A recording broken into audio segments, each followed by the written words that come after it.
Welcome to the Land Your Bet Sports Betting Show. Week 7 Thursday night football here. Got the Bengals at home against the Steelers. And I don't think I'm looking at the same things as everybody else here. I've got some stuff, insights, matchup data, looking at the schedule, strength of schedule, stuff like that. That's really telling me I think the Bengals are going to hang around at the very least in this game. So we're going to take a look at how that impacts things with player props. I've got SwishLand model projections to show you guys. And Nate's coming on to drop a few of his bets as well. So if that all sounds good, give this video a like. Let's get right into it. Not much to talk about here on the offensive side of the ball for Pittsburgh because this defense for Cincy is terrible. We know that. Pass, run, do whatever you want. And Pittsburgh, their offense isn't looking very good. I'll say that. They've played some really, really good defenses so far this season. Both these teams, actually, as we'll see, have played some really, really good defenses, which have definitely led to worse offense for the Steelers anyway. Bengals bothered by those injuries on offense. But on defense here for the Bengals, we just expect them to be able to give up whatever it is that the Steelers want to do, to be honest. And that's why there might be a bit more offense in this game than expected. The only thing here is that the rushing is what you expect to do better for Pittsburgh. 11th in rush play rate, and the Bengals 32nd. So the Bengals are throwing the most of any team in the league. They're losing a lot. They don't have a run game, and that's a big reason for it. But both these teams are very low in terms of plays per game. They're playing really slowly. The Steelers here 30th, Bengals 29th in the amount of plays that they're running per game because they're not very successful on third down, obviously. And then they're both playing very slowly, taking a lot of the game clock. So although I do like the Bengals to keep this close at the very least, still don't really love points. I think the 43, 44 point total is pretty fair. This is where I think we're getting a ton of value is the Bengals offense probably able to outperform what it's done so far against the Steelers defense that looks good and has been really, really good in the last few games. But I think there's a few things that are telling us that this isn't going to be the slaughter on defense where the Steelers are just going to come right at this Pittsburgh offense and get to them. Now, the numbers would tell us they are because so far Bengals quarterbacks are under pressure a lot. 42% pressure rate against them, 25th in the league in terms of how well they're protecting their quarterback. And on the other side, Pittsburgh, third best in pressure percentage here, getting pressure on about 31% of the plays when they're coming after the quarterback. But we're talking about the strength of schedule being important here, and that's what I think the Sharps are looking at. And the reason that the Sharps have come in and bet on this Bengals team, waited for it to get to +6, and then everybody who I know and who has told me that is smart in terms of NFL sides betting has gone in on the Bengals +6. And that's why we still have it at about 5.5 on most books. Look at the Cincinnati opponents and their defensive EPA. The Browns here, 13th, then the best team in the league on defense in the league in the Broncos, second best in the Vikings, fifth best in the Jags, and they might even be underrated on defense right now. And then the Packers have had a few bad weeks in a row, but they've been in the top 10 for most of the season in total EPA, right now down at 21st. That's a big reason for why this offense has looked so bad. In addition to obviously not being able to run the ball or protect the quarterback super well, they've played incredibly good defenses that bring a ton of pressure, especially the Browns, all four of them except for the Packers, really. On the other side of the ball, Pittsburgh's defense looks really good, but how impressed are you by the teams that they've played so far on offense? Browns, 31st in total EPA on offense. Jets, 27th, Vikes, 25th, and then the Seahawks and Patriots looked pretty good and actually both moved the ball pretty well, as we saw, against this Pittsburgh team. So I don't really think their defense is that good, is my main point here. I think they're overrated. I think the Bengals offense is underrated, and the market's still not really considering that Joe Flacco is worlds better than Browning was when he was in there for Burrow. So I still think this is going to be a game that, because Cincinnati is able to keep it close, we have the opportunity to bet on some guys here for Cincy and their player props. So looking at that SwishLand model, it still likes Jamar Chase for about where his numbers are. It agrees with the market, right? It's got him at 9 targets, 6 receptions, and about 73 receiving yards in this game. But the intel coming out of Cincinnati might seem obvious, but they really want to focus on Flacco to Chase and that connection. He still had 12 targets in their first game together. 10 of those he caught, 94 receiving yards in their last game, right?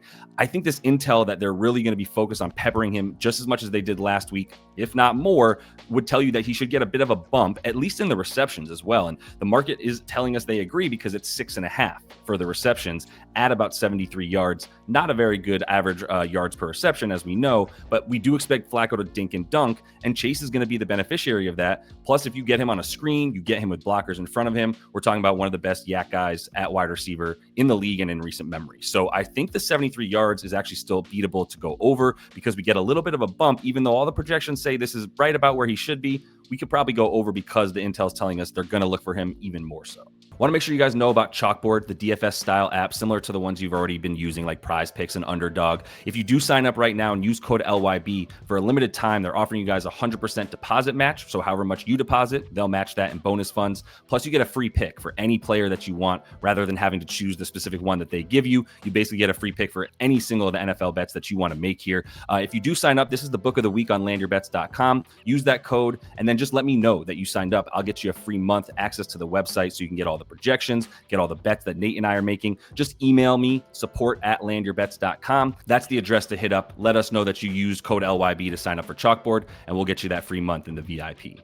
Let's move on to another receiver here. On the other side, I think DK Metcalf's number is low, and I think it's low because the Pittsburgh spread indicates they may not have to throw as much. We know they want to run the ball. They run the ball the 11th most. They just might not have the opportunity to do so as much in this game if it's a little bit closer than we expect. So if it is closer, Aaron Rodgers has to throw a bit more. Cincinnati is awful, limiting stuff to wide receivers, 6th most on the outside, especially where we know DK is just running down that sideline consistently. He should be pretty open, and there's really no other deep threat for Pittsburgh this week with Calvin Austin out once again. This is the guy that's going to have a high ADOT like he has in the last 2 weeks for A-Rod. Going to be his number one target and his deep threat. So like him to get the 60 plus, probably ladder him up to 70 and 80 yards in this game against Cincy. I'm not touching Cincinnati rushing in any way, shape, or form. They are awful, and P. Ryan might be coming in to sort of vulture some of those receptions from Chase Brown again. So I wanted to look at the Pittsburgh running backs and talk about which ones I would bet on and how I might do so, because it's Jaylen Warren and Kenneth Gainwell. And ever since Gainwell came in a few games ago when Warren missed one and had a game of his life with a couple tutties and 100+ yards in rushing receiving, it was a little bit more even last week once again, right? And on the season, I wanted to make sure we know, like, Jaylen Warren's only at 60% of the snaps. Gainwell's out there for 45%. A couple times they're out there in 2-back sets during the game. But for the most part, Warren's getting the carries. I mean, Kenneth Gainwell got a ton of carries against Minnesota, who's the best pass defense in the league. So it makes sense that he got more carries in that game than Warren is normally getting. But he's taking a ton of the targets and the passing share from Jaylen Warren. That's the key here. Is Warren is clearly the rusher. Last week he had double the carries that Gainwell had, but Gainwell had triple the targets rather that he had. Last week, 6 targets for Gainwell, 2 for Warren, and they're running the same amount of routes per game, despite the fact that Warren does have that edge on the snap share. So that tells me Kenneth Gainwell has come in and really started to own a bit more of the receiving work here out of the backfield, and Warren is not as good of a bet here to go over on the receiving. We tried last week and he only had the 2 targets, and it's starting to be clear that, like, he's the rusher. So I would be looking at his rushing. I think about 50 rushing yards, we're still getting a good number because the 60% snap share isn't quite as even as the opportunity share on the ground. He's getting the bulk of the carries here versus Gainwell when they're both available in the same game. So I do think Warren, especially if you like Pitt to cover, this is a great bet. Now, I don't like Pitt to cover, and I'm going to toss a little bit on the money line there for the Bengals in this one. But I still expect Jaylen Warren to get at least 13 rush attempts in this game. And he should be getting about 4 or 5 yards per carry against this Bengals rush defense. So I do think even though the Bengals are going to keep things close because their offense is going to be pretty good, I still think Jaylen Warren and the offense of the Steelers is going to be successful enough to keep this thing, to a slight over, right, in the mid to high 40s of a total. So I don't want to touch his receiving at this point. Kenneth Gainwell is probably going to have a bit of an edge on the receiving over as opposed to Warren, but he's still going to be the lead back when it comes to getting those rushing carries. Nate is here to talk about a few Bengals props that he likes, and we're in cahoots here and how we see this game flow going. So let's get into the old wise one here, Joe Flacco and his passing against the Steelers D. Yeah, you agree. It's a kitchen sink game. The Bengals, I would not touch the Steelers here to win at margin.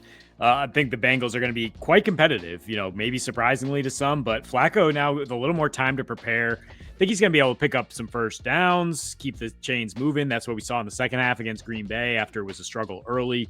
And he's facing a Steelers D that's kind of a similar matchup in terms of forcing him to dump it off quick, right? I mean, the pressure rate is top 5, just like the Packers. Flacco knows he's not going to scramble or even move around in the pocket, so he just gets that thing out. He has a 3.5 adjusted air yards per attempt this year, and he's attempting about 41 passes a game. So, I mean, the attempts line is 36.5. I'm taking the completions at 23.5. Can go up or down 1 or 2 there based on the odds you get at your preferred book, but he's basically been 25 plus in 5 of his last 6 against the AFC North. For what that's worth, it's just kind of like that gross type of physical football where he's throwing it a lot. But the key thing here is, I mean, his attempts were that high with the Cleveland Browns, who could actually run the football, right? I mean, the Bengals cannot run the football whatsoever, and the Steelers' run D has been really good in the last 3, to the point that opponents are actually passing the ball 70% of the time against them. We saw Dylan Gabriel go 29 for 52 with that exact same Browns team that had been really good running the football with Flacco. So now, we expect just a lot of dropbacks for Flacco, basically regardless of game script. And that means dumping it down a lot for short completions. Yep, totally agree. We're not going to talk about running back receiving much because P. Ryan kind of comes in at times, steals stuff. Chase Brown hasn't been used quite as much as we might have thought. Maybe he gets used a bit more, but I do think we see a good amount of like 3 wide receiver sets, and I think Joe Flacco will have his pick of a couple short throws and then maybe one deep ball. We'd love to see Jamar Chase and Joe Flacco from like 4 years ago or something like that, right? Like we'd love to see him flying down the sideline, but we're probably looking at a few more shorter throws, and I think the completions is a good way to go because I don't think he gets much higher than his already putrid like 4 yards per completion kind of play that he's at right now. So let's go to a man whose name is very fun to say, Andrei Iosivas, and talk about his receiving here and which way you'd go with him, because his involvement is much higher than it was in the first couple games over these last 3. Yeah, I mean, the playing time has been there. So, I mean, to see a line of 2 receptions at even money right now, I mean, plus 100 at FanDuel, I mean, and it's 15.5 yards, but I think you can get the 2 receptions even if he gets like 2 of these really short throws from Flacco. So I think that's the way I'm going to play it. It's just like even money. Give me that. I mean, he's played 90% of the snaps and run 90% of the routes the last 3 games, and caught 5 for 82 mostly in garbage time against Detroit. So if it does go that way for the Bengals, we know he's going to be soaking up some targets underneath. He caught 1 of 4 targets last week, right? All 3 incompletes were deemed catchable. 1 of them a drop from Iosivas. But I mean, Flacco, this is the kind of guy he loves to target, right? I mean, remember Josh Downs with Flacco last year? It was just like running those little whip unders, those little things in the slot. He just like, yep, I'll take that all day. You get tackled, not me, because he is ancient. And I mean, part of this is just that how the Steelers, like, you said Jamar Chase is not going to be getting explosive plays. The Steelers have kind of buttoned it up defensively. They've got some really good corners.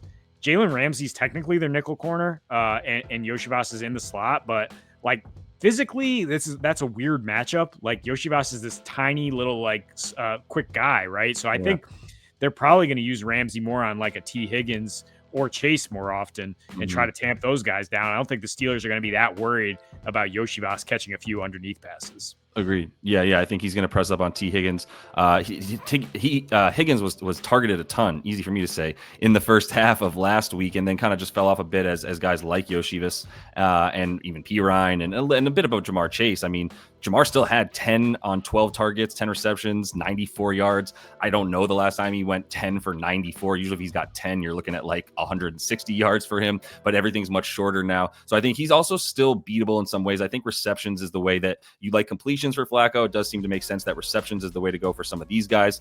And briefly, I know neither of us have a bet on Noah Fant, and I really wanted to, and I mentioned that in this episode already, that the Steelers are definitely vulnerable to tight ends this season, the way that they play and blitzing linebackers and the like. Noah Fant stuff seems to be baked into his numbers, though, that are actually pretty high, and it looks like other people are thinking the same thing as us. Yeah, I mean, it's worth a play, I think, at 26.5 yards, maybe half unit. But again, Flacco likes to get it over the middle to the tight ends. And if we know Tanner Hudson and Gesicki are out of the picture, that just leaves him and Drew Sample, who is really a blocking tight end.